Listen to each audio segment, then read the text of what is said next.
हम लेकर रहेंगे आजादी, हम लेकर रहेंगे आजादी, हम लेकर रहेंगे आजादी, आजादी, आजादी, आजादी,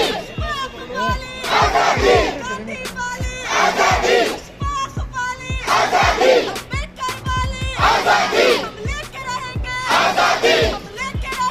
आजादी,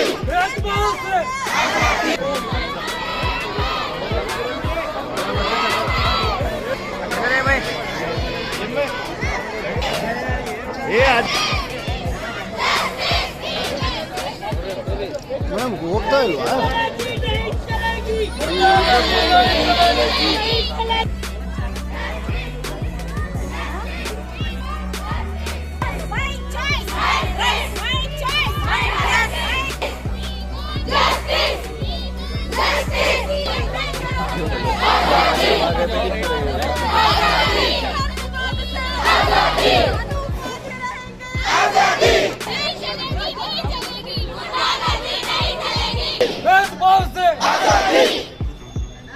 साल से शायद पहले कॉन्स्टिट्यूशन लिखा गया।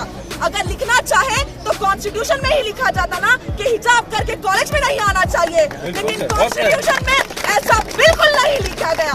मैं एक लॉ स्टूडेंट हूँ, लॉ पढ़ती हूँ। आर्टिकल 14 इक्वालिटी बिफोर लॉ क्या कहता है? क्या इक्वालिटी हो रही है? हुकूमत को शर्म आना चाहिए। अब तो अपने ही निगहबान से डर लगता है। डंके की चोट पर जालिम को बुरा कहती हूँ। हमें सूली से और जंदानों से डर नहीं लगता। ये हिजाब हम क़यामत तक इस हिजाब को पहनते रहेंगे। मैं आप लोग देख रहे हैं, जब से मैं असेंबली में हूँ, मैं हिजाब के साथ ही मैं असेंबली में जाती हूँ। मेरे को कोई रोके नहीं आज तक। तो मैं यही कहना चाहूँगी कि आप लोग ज़ाफ़रान कलर डालो या ब्लैक कलर डालो, मेरे को कोई एतराज़, हम सबको कोई एतराज़ नहीं है। हमारा हक जो है, हमारा बुर्का पहनने का है, जो हिजाब पहनने का है, आप उसको नहीं रोक सकते। क्योंकि बाबा साहब अम्बेडकर ने जो संविधान बनाया है, उसमें हर एक को हक है, अपनी आज़ादी का हक है।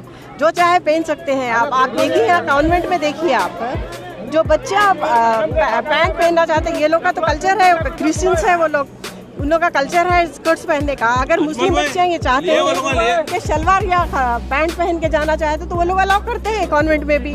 तो ये तो हिजाब रोकने का कोई वो नहीं है। और तारीख को कोर्ट में इसका जजमेंट है। उसके बाद इंशाल्लाह ताला हम कोई उम्मीद है पूरी कि हमारे हक में आएगा वो। अगर नहीं है बोले तो हम जो यहाँ पे जमा हुए हैं पूरे रोडों पे निकलेंगे। हम लोग रोडों पे निकल के हम लोग स्ट्राइक करेंगे। और जहाँ तक हम जो है इंशाल्लाह ताला ये जगह हम जीतेंगे। मोदी सरकार से हमें वो स्लोगन आता है कि बेटी बचाओ बेटी पढ़ाओ। अब अगर सिर्फ बेटी की इज्जत उतार के पढ़ाना, ये कौन सा इंसाफ है? रिस्पेक्ट उतार कर एजुकेशन हासिल करना, क्योंकि तो कौन सा भी गवर्नमेंट उसको प्रमोट नहीं करना चाहिए। कॉन्स्टिट्यूशनल राइट नहीं है। हमारी इंडियन डेमोक्रेसी में इक्वालिटी, सेक्युलरिज्म, फ्रेटर्निटी, ये सभी को हम वैल्यू देते हैं। तो तब हम ये पॉइंट पे हम अपने लड़कियों को हिजाब निकालने के लिए कैसे गवर्नमेंट इसको ಪ್ರಮೋಟ್ कर सकता है।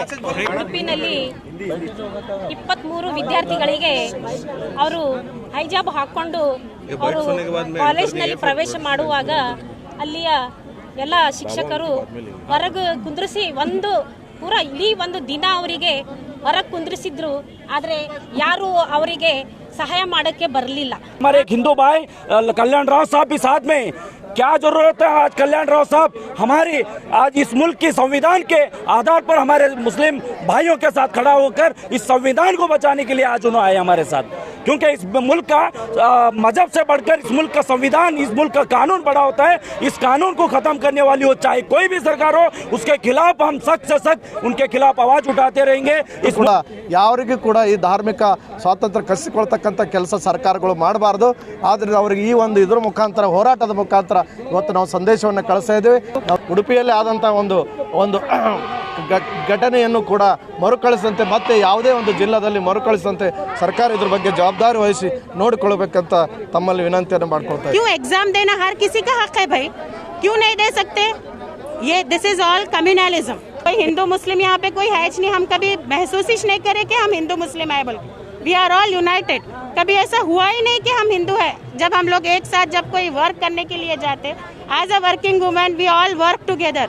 We are all united here. We work everybody, English, Hindu, Muslim, Christian, Everybody are there. We eat in one plate.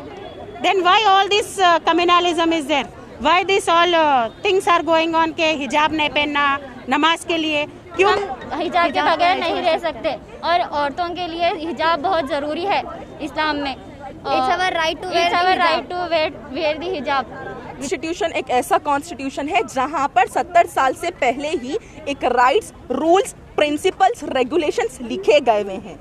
हिजाब 70 साल पहले से ही हिजाब पहनकर कॉलेज में आना है, अलाउड है। ये सैफरॉन एक साजिश है आरएसएस की, बीजेपी की, क्योंकि मुसलमान को इस्लामिक फोबिया बताया जा रहा है, मुसलमान लड़कियों को टारगेट किया जा रहा है ताकि वो फ्यूचर में जितना तेजी से वो बढ़ रहे हैं उन्हें फ्यूचर में कमजोर क्यों करने के लिए उन्हें ये साजिश की जा रही है।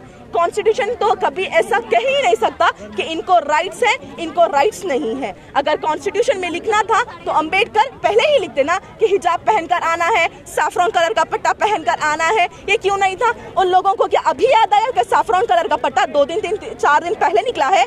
आरएसएस के 4 दिन पहले पैदाइश की है, आरएसएस तो पहले से है ना, तो जब से पहनना था ना। तो ये सरासर एक बीजेपी आरएसएस की साजिश है और इस साजिश को हम पूरी करने नहीं देंगे, क्योंकि बीजेपी के पास कोई मुद्दा नहीं है। बीजेपी जो वादा करके इख्तिदार में आई थी सबका साथ सबका विकास बोल के, आज कम से कम 7-8 साल का अरसा होने को आया।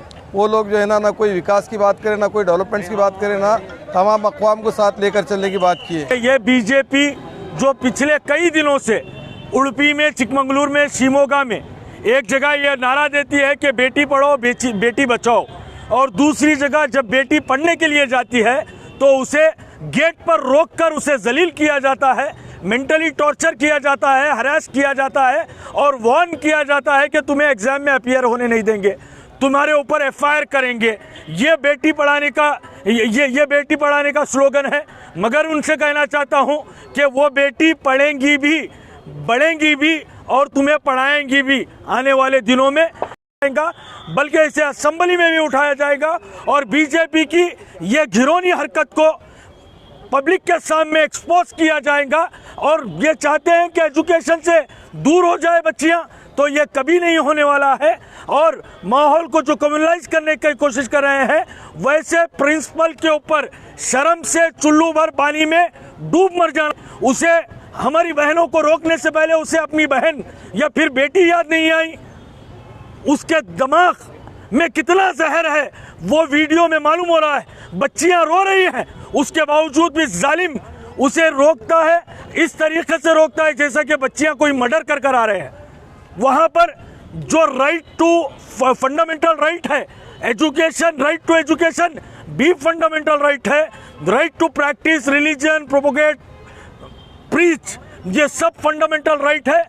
हमारी बहनें लड़कर चीखकर 15 दिन से बाहर बैठकर पढ़ रहे हैं, उनके ऊपर जुल्म किया जा रहा है। मैं ये बताना चाहता हूँ आपको, जब से ये बीजेपी गवर्नमेंट इख्तिदार में आई है, ये नालायक सरकार कुछ ना कुछ प्रोपेगेंडा करती